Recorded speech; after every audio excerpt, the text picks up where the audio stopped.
Hi, Dr. Lim here. Last video, we talked about the law of cause and effect that earned Engineer Chong a job. When you do something good on A, you should not keep expecting good result in B. The good result is always on A.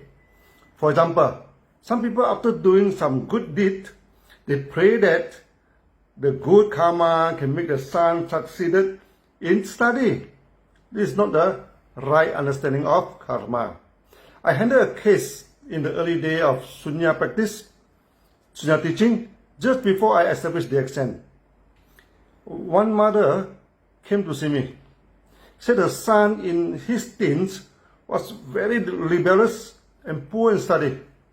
Some people told her this was due to the poor karma from the previous life. She had done something wrong to her son in the last life. And this life, the son was born to make trouble on her. They advised her to release some live fish. The release of fish would bring in good karma, and that would make her son good in study. So he started to buy some live fish, whether it's catfish, snakehead fish, or even frogs. She told me, the more he released, the more her son rebelled against hers. Then those ignorant folks told her the karma was too strong and too bad. She had to release more fishes and frogs to offset it. After releasing a few thousand fish and frogs, her son became ever more rebellious and eventually refused to study. Finally, she came to me and asked me why her karma was so bad and what to do now. I asked her how the release of fish have anything to do with the study of the son. These two were two unrelated issues. How could they be mixed together? Then I asked her to bring me to her house and I want to see the study environment of her son. Immediately I found the problem.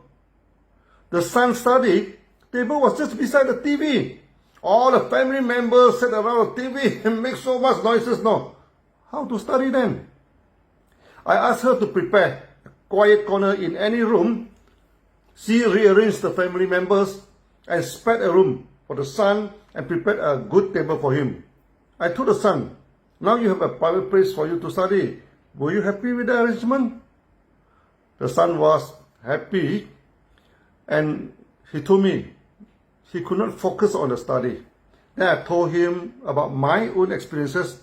I was ranked last in the class, but because of Sunya, I could reset myself and eventually I got first in the class. After that, he started to study and get good results. So, the law of karma means you reap what you sow. This is Engineer Chong. I told him not to mix the helping of poor people with a good karma to earn him a job.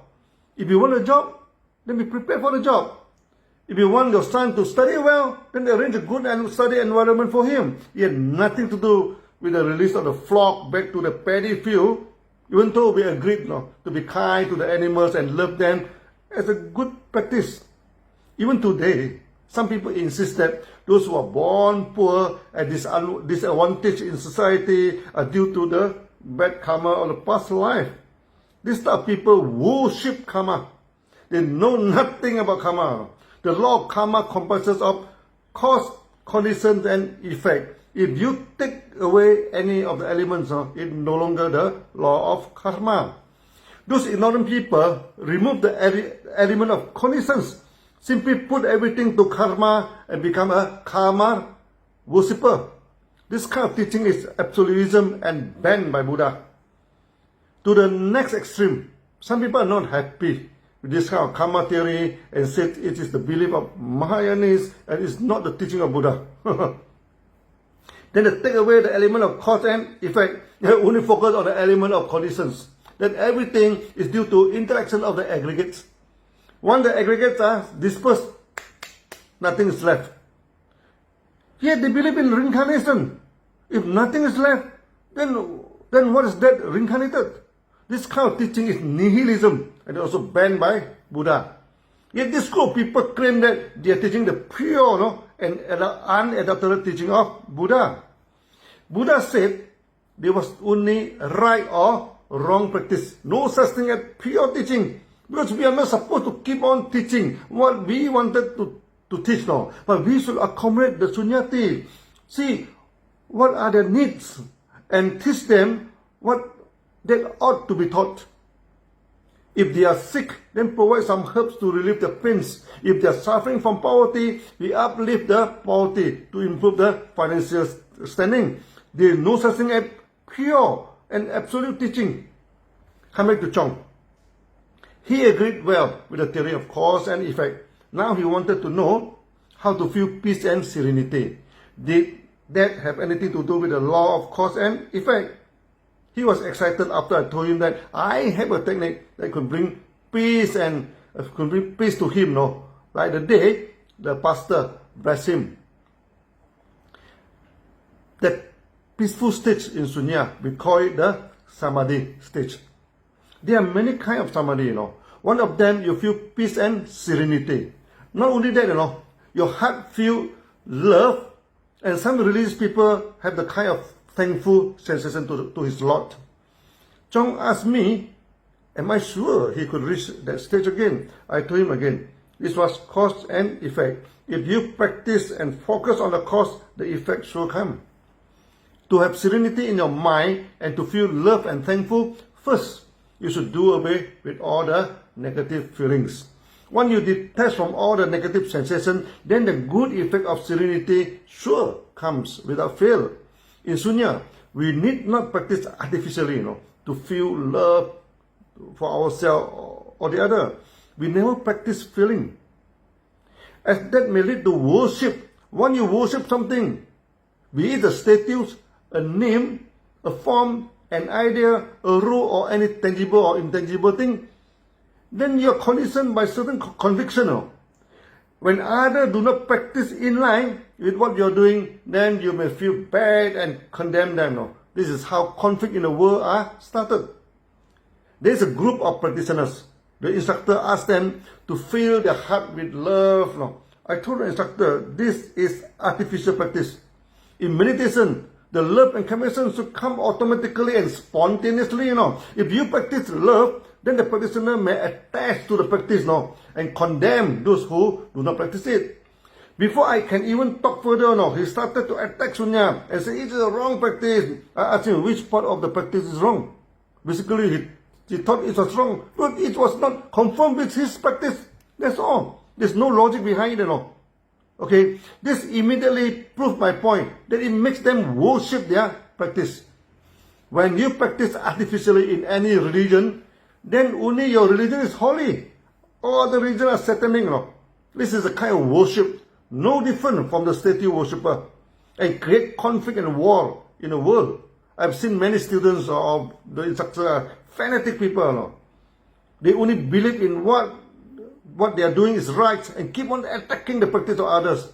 In Sunya, we allow the Sunyati to practice what is allowed in their religions. We never criticize any other practice unless it's fall into the realm of absolutism and nihilism, like the wrong interpretation of karma. We never attack any belief or any religion.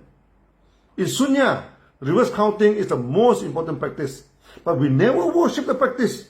When someone cannot do the reverse counting due to certain reason, we always use other method to replace the reverse counting. When you reach the peaceful and serene state, we actually ask you to throw away the reverse counting and only focus on the in and out of the breathing. We never make the practice to become a fixed rule that you have to follow it to the end. We detach ourselves from the religious building, from worshipping the statues and chanting the mantra. But it does not mean that we are going to destroy the temple, bomb the statues, and ban the mantra. If you wish to go to your temple, church or mosque to pray, that is alright. Only that you do not force other Sunyati to try to convince them to change their belief and follow you to your religious building. In Sunya, we have nothing to do with the belief and do not convert people. Similarly, if someone wishes to pay respect to some features, it's up to them. Only that he should not force other people to pay respect to the feature as him. Many Sunyatis donated some space in their houses, business office, and some even vacant premises to the other practice Sunya. Many of them are not Buddhist. Yet the common question is whether we should put a Buddha statue, as Sunya was first taught by Buddha.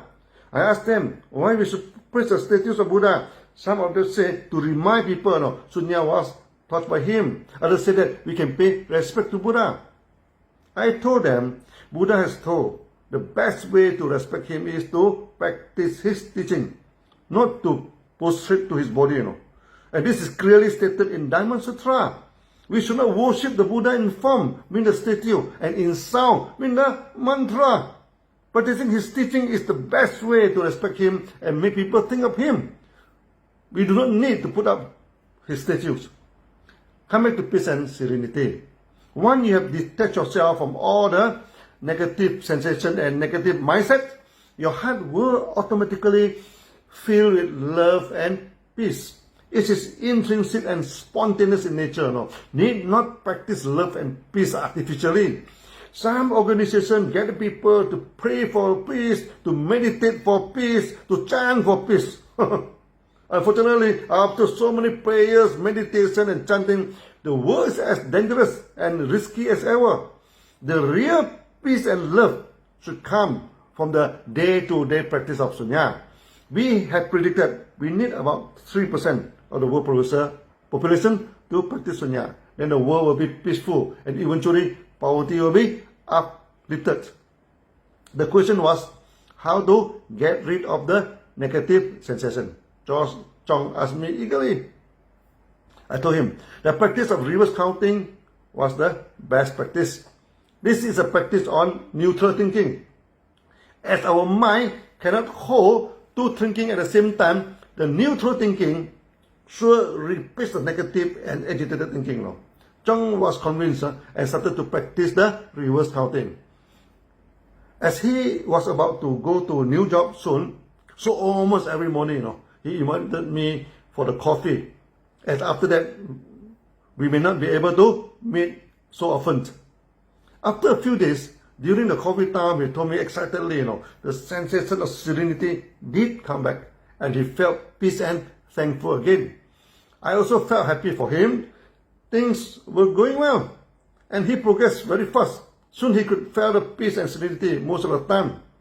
By right, this was a good ending, and our story should end here, but it was not. In one morning, just before he was about to join the new job, he told me he faced a big problem in the family. His wife was not happy with Sunya and said he brought in a non-Christian practice into a Christian family. The demon may enter his mind when he meditates. He told me his wife wanted to meet me, and she did not want this to happen, for so I would quarrel with the wife. I laughed at his worry, and asked him to bring me to meet his wife. I assured him there is no quarrel. We Sunyati never quarrel with people when they do not agree with our practice. But at least I wanted to explain to her what Sunya is, and wanted to know what is so non-Christian about the practice of Sunya. The meeting with his wife, who is a strong Christian, was very dramatic.